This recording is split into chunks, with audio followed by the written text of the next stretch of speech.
काजु भिडियो गरेको छोडेर तिमीलाई सम्झी आइपुगे म भित्र छिर्न देऊ भङ्गा छोरीलाई तिम्रो राज्य भर आलिराख्ने भर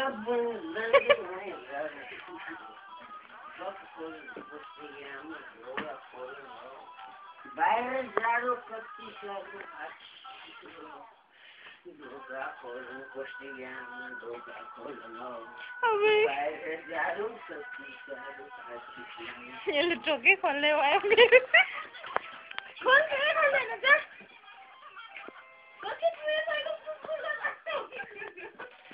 साथी भाइ भेट्दाखेरि मैले खाएको कोदो झोल तिमीलाई के ग्राफ गर्दै दुई चार बोतल गयो गाडी लाग्दो भाइ